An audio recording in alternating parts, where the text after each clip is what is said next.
the moment after you receive Holy Communion? In that sacred instant when Christ himself becomes present within your soul, do you realize that heaven and earth unite in a mystery so profound that angels tremble before it? Yet how many times have you walked away from that altar, Christ still present within you, and immediately fallen into behaviors that wound the very heart that chose to dwell in your poor human heart? Saint Faustina Kowalska, the Secretary of Divine Mercy, received revelations that will shake you to your core about what never to do after receiving the Eucharist. Picture this scene. You approach the altar with reverence, receive the sacred host, and return to your pew. But then, in those precious minutes when Jesus is most intimately present within you, you do something that causes him such pain that St. Faustina witnessed his tears falling like drops of blood. What could be so terrible, so devastating to the heart of Christ, that it would move him to show a simple nun the spiritual consequences of post-communion negligence? The answer lies not in dramatic sins, but in something far more subtle and dangerous: the casual dismissal of the sacred, the thoughtless return to worldly concerns, the failure to guard the treasure you have just received. Subscribe to our channel so you don't miss more teachings and counsel from Saint Faustina. In her diary, Saint Faustina wrote, "When I receive Jesus in Holy Communion, I feel that I am like a chalice in which Jesus reposes." But what happens when that chalice is carelessly handled? What occurs when the soul that has become a living tabernacle treats itself as though nothing extraordinary has happened? Through her mystical experiences, Saint Faustina learned that the moments immediately following communion are among the most crucial for the spiritual life, when grace can either flourish or be scattered like seeds on rocky ground. The revelation that Saint Faustina received was not meant to instill fear, but to awaken souls to the magnitude of what occurs in Holy Communion. Are you ready to discover what you must never do after receiving Christ in the Eucharist? Are you prepared to learn how your actions in those sacred minutes can either console the heart of Jesus or pierce it with new thorns? What you're about to learn has the power to transform not just how you receive communion, but how you live every moment of your spiritual life. Do you truly comprehend that after receiving Holy Communion, you carry within your body the same Jesus who walked on water, who raised the dead, who hung upon the cross for your salvation? Saint Faustina understood this reality so deeply that she would often remain motionless for long periods after communion, overwhelmed by the knowledge that the King of Kings had chosen her humble heart as his dwelling place. In her diary she recorded, "After Holy Communion, I feel the beating of the heart of Jesus in my own heart." Can you imagine the intimacy of that moment? Yet how quickly we forget, how easily we return to ordinary thoughts and concerns.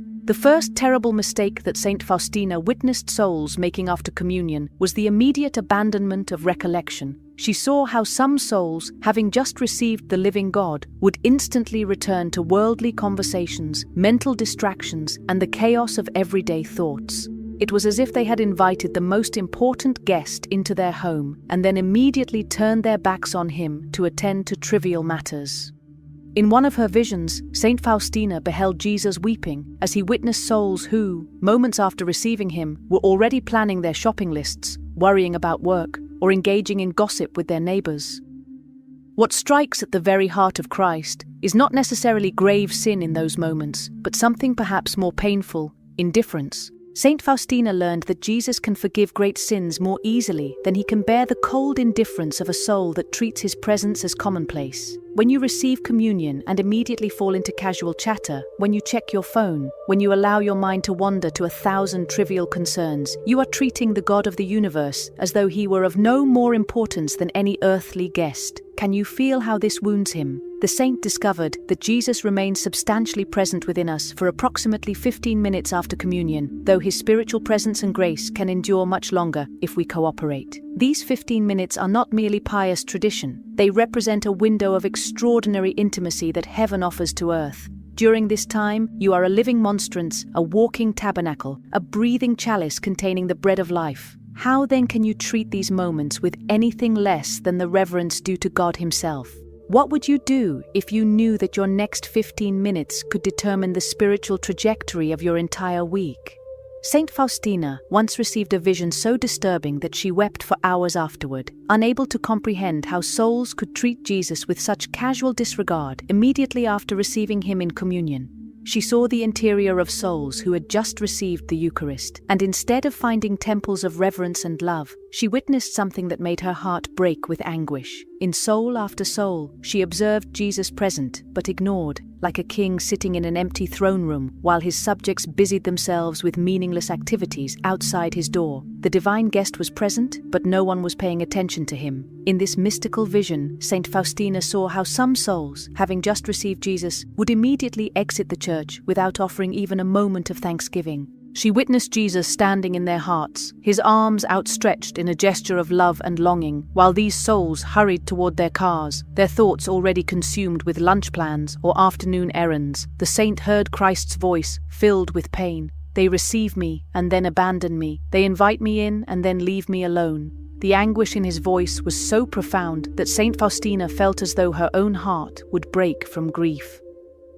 If you feel called to honor Jesus properly after communion, write in the comments, "I want to console Jesus after receiving him," and subscribe to the channel by activating the bell.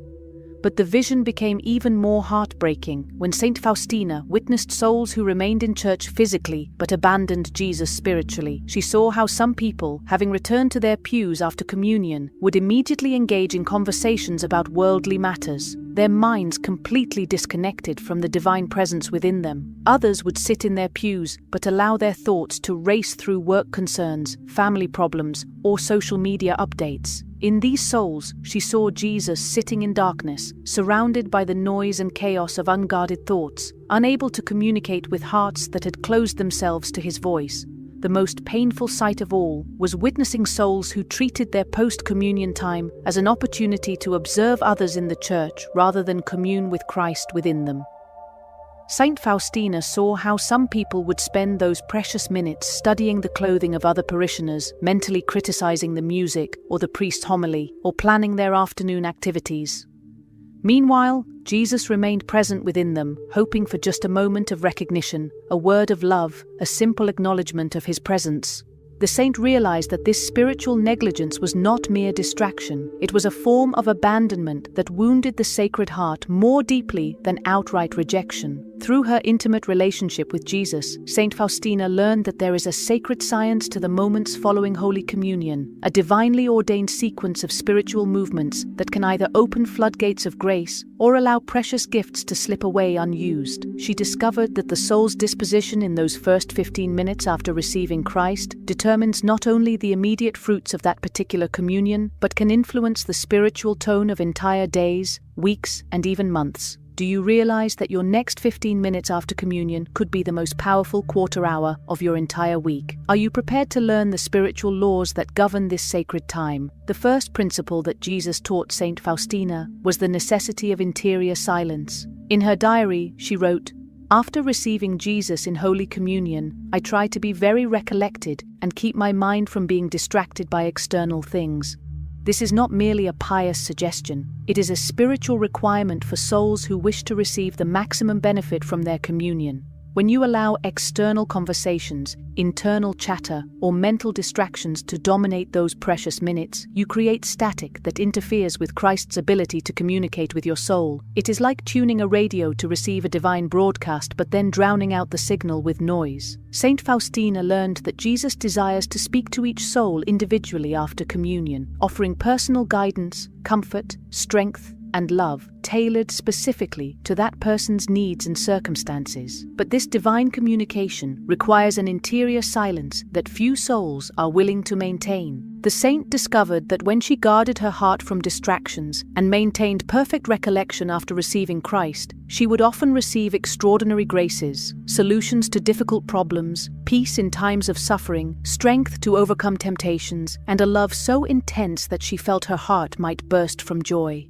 These were not extraordinary mystical experiences reserved for saints. They were the normal fruits available to any soul willing to receive Jesus with proper reverence. The second principle involves the art of thanksgiving, which Saint Faustina practiced with scientific precision. She would spend her post-communion time in 3 distinct movements. First, acknowledging Christ's presence with acts of faith and adoration. Second, offering thanksgiving for specific graces received. And third, presenting her needs, struggles, and intentions to Him. This was not a rigid formula, but a living dialogue that varied according to her spiritual needs and the promptings of grace. She discovered that souls who approach post-communion thanksgiving systematically, rather than haphazardly, receive graces in abundance, while those who rely on spontaneous feelings often leave the church spiritually empty-handed. St. Faustina's spiritual director once asked her to describe the specific ways that souls wound Jesus after receiving him in communion, and her response was so detailed and heartbreaking that it became a cornerstone of her devotional teaching. She had learned through numerous visions and interior locutions that every action,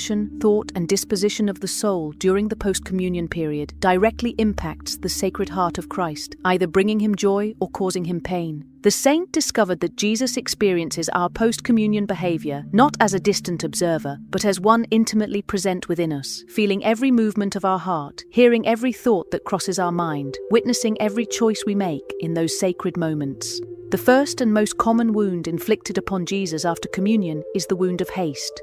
Saint Faustina saw countless souls who would receive the Eucharist and then immediately rush toward the church exit, as though they had just completed an obligation rather than received the God of the universe into their hearts. In her visions, she witnessed Jesus calling out to these hurried souls, "Wait, my child, I have just entered your heart. Do you not wish to spend even a few moments with me?" The saint realized that this spiritual haste communicates to Jesus that we consider his presence in our souls to be of lesser importance than our worldly appointments, errands, and social obligations. The second wound comes from the sin of distraction, which Saint Faustina observed in souls who physically remained in church after communion, but mentally traveled everywhere except to the Christ dwelling within them. She saw how some souls would spend their post-communion time planning dinner, replaying arguments, fantasizing about future events, or reviewing their social media feeds mentally. Meanwhile, Jesus sat in their hearts like a neglected guest, hoping for acknowledgement, longing for conversation, desiring to share his love. The saint learned that such distraction is not merely a lack of concentration, it is a form of spiritual abandonment that causes Jesus to experience loneliness even while dwelling within a human heart. The third, and perhaps most painful wound, is the wound of ingratitude. Through her mystical experiences, Saint Faustina discovered that Jesus approaches each communion with infinite generosity, ready to pour out specific graces that each soul needs for their spiritual journey.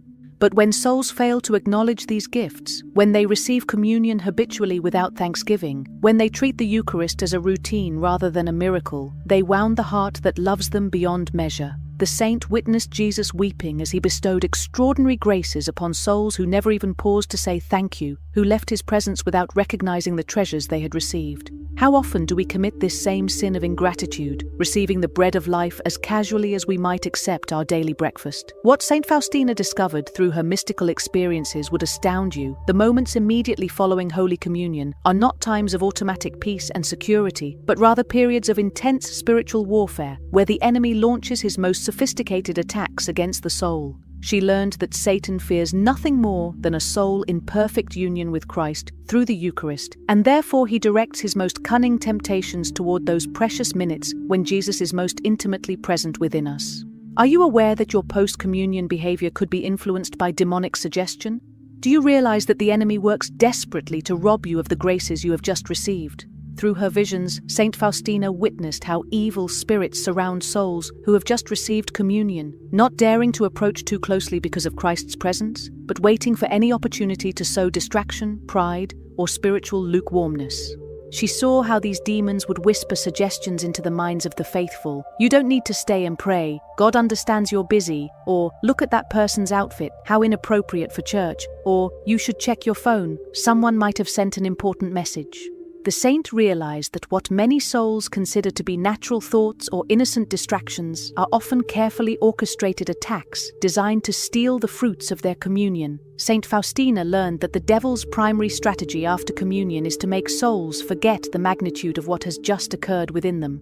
The enemy works to convince us that receiving Christ in the Eucharist is simply a ritual, a symbol, a pious custom, rather than the most extraordinary miracle possible, God becoming present within our very being. When we fall for this deception, when we treat our post-communion time as ordinary rather than supernatural, we effectively cooperate with Satan's plan to minimize the impact of grace in our lives. The saint discovered that souls who maintain awareness of Christ's real presence within them after communion become fortresses that the enemy cannot penetrate.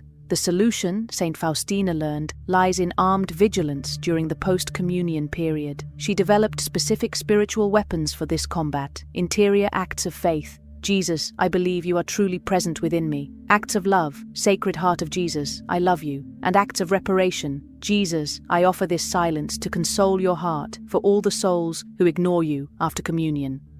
She discovered that souls who engage in this spiritual warfare consciously, who recognize the battle for what it is and fight back with deliberate acts of devotion, not only preserve the graces of their communion, but actually increase them. The saint learned that a single, well-fought post-communion period could yield more spiritual fruit than weeks of casual, distracted communions. Through years of mystical communion with Jesus, Saint Faustina discovered that each Eucharist is like a divine treasure chest, filled with specific graces perfectly suited to the needs of the receiving soul. But these treasures remain locked unless the soul knows how to access them through proper post-communion practice. She learned that Jesus approaches each individual communion with a unique plan of grace, carrying special gifts of healing, strength, peace, guidance, and love that he longs to bestow upon that particular soul at that particular moment. Yet tragically, she witnessed countless souls receiving these treasure chests, but walking away without ever opening them, simply because they did not know the key that unlocks divine generosity. The first treasure that Saint Faustina discovered in her post-communion intimacy with Jesus was the grace of inner healing. She learned that Christ uses these sacred moments to reach into the deepest wounds of the human heart, wounds from childhood trauma, broken relationships, failures, disappointments, and sins, and apply his divine mercy like a healing balm. But this healing grace requires cooperation from the soul. We must present our wounds to him consciously, acknowledge our need for his touch, and remain still long enough for his healing power to work. The saint found that souls who spend their post-communion time in grateful silence often experience profound emotional and spiritual healing that no earthly therapy could provide. The second treasure is the grace of divine guidance, which Saint Faustina accessed regularly through her post-communion conversations with Jesus.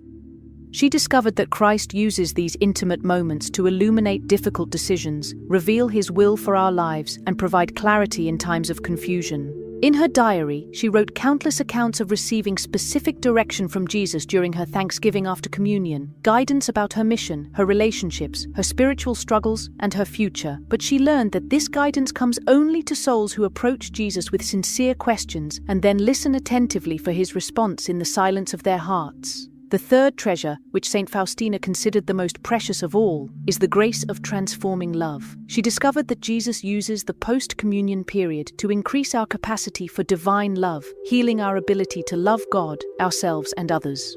During these sacred minutes, Christ works to remove the barriers that prevent love from flowing freely in our lives: selfishness, resentment, fear, pride, and spiritual lukewarmness. The saint learned that souls who consistently spend quality time with Jesus after communion gradually become living flames of divine love, capable of loving with a supernatural intensity that attracts others to God. But this transformation requires our cooperation. We must open our hearts to receive this love and ask Christ to remove everything that opposes it. Have you ever asked Jesus to use your post-communion time to increase your capacity for love? Saint Faustina discovered that gratitude after Holy Communion is not merely a polite response to God's generosity, but actually a powerful spiritual force that multiplies grace exponentially in the soul of the faithful communicant.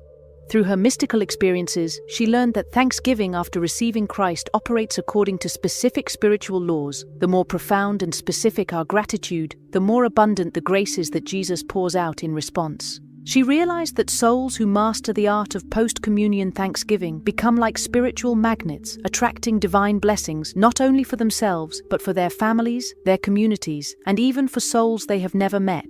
The saint developed what she called the 3 movements of Eucharistic gratitude, which she practiced with scientific precision after every communion. The first movement involved acknowledging the magnitude of the gift received. Jesus himself, the second person of the Trinity, choosing to dwell within her poor human heart. She would spend several minutes in pure amazement, repeating phrases like, "Jesus, you are truly here within me," and "My God, what have I done to deserve such love?" This first movement of wonder and recognition, she discovered, opens the soul like a flower opens to receive sunlight, preparing it to receive even greater graces. The second movement focused on specific thanksgiving for particular graces received, both in that moment and throughout her life. Saint Faustina would mentally review recent blessings, answered prayers, moments of grace, and divine interventions, offering heartfelt thanks for each one. But she also learned to thank Jesus for graces she had not yet recognized, for dangers avoided, for temptations overcome through his hidden assistance, for the countless ways he had guided and protected her without her awareness. This practice of comprehensive gratitude, she discovered, awakens the soul to recognize God's action in every aspect of life. The third movement involved what Saint Faustina called gratitude in advance. Thanking Jesus for graces he was preparing to bestow in the future, she would offer thanks for answers to prayers not yet manifested, for spiritual growth still to come, for the grace of final perseverance, and for the salvation of souls she was praying for. This practice of prophetic gratitude, she learned, demonstrates extraordinary faith and trust in God's goodness, and it releases divine generosity in remarkable ways. The saint discovered that souls who practice this threefold thanksgiving after communion experience a continuous increase in spiritual blessings, as though their gratitude creates an upward spiral of grace that elevates every aspect of their spiritual lives. Have you ever considered that your thanksgiving after communion could be the key that unlocks torrents of divine blessing in your life? In one of her most profound mystical experiences, Saint Faustina was granted a vision of the Sacred Heart of Jesus during the moments when souls throughout the world were receiving Holy Communion. What she witnessed broke her own heart with compassion. She saw how the vast majority of communicants, even among the faithful, failed to offer Jesus the love and reverence he deserved after receiving him. The Sacred Heart appeared to her wounded not by great sins, but by the casual indifference of souls who treated his Eucharistic presence as commonplace. Jesus spoke to her heart, "My daughter, I thirst not for water, but for love. I thirst especially for love, after I have given myself to souls in Holy Communion." From this vision, Saint Faustina understood that her post-communion prayers could serve not only for her own spiritual benefit, but as acts of reparation that console the heart of Jesus for the negligence of other souls. She began to offer her thanksgiving not only for her own communion, but for all the communions being received throughout the world at that moment. She would pray, "Jesus, through my poor love, I wish to console you for all the souls who receive you with indifference. Accept my gratitude for all those who forget to thank you. Accept my reverence for all those who treat you carelessly." This practice of reparative thanksgiving, she discovered, brought Jesus immense consolation and drew down extraordinary graces upon the entire Church. The saint learned that when a soul offers post-communion reparation, they participate in a mystical exchange that transcends time and space. Her acts of love after communion could actually console Jesus for indignities he suffered centuries ago and would suffer in the future. She discovered that reparative souls become like Mary and John at the foot of the cross, offering companionship to Christ in his ongoing passion. Saint Faustina wrote in her diary, "When I offer my post-communion love as reparation, I feel Jesus lean upon my heart, as he leaned upon John at the Last Supper. In those moments, I am no longer just receiving grace, I am giving Jesus the love he craves." This practice of reparation transformed Saint Faustina's spiritual life entirely. She no longer approached communion thinking only of what she could receive from Jesus, but of what she could give to him. Her post-communion prayers became offerings of pure love designed to console his heart for the wounds inflicted by human ingratitude.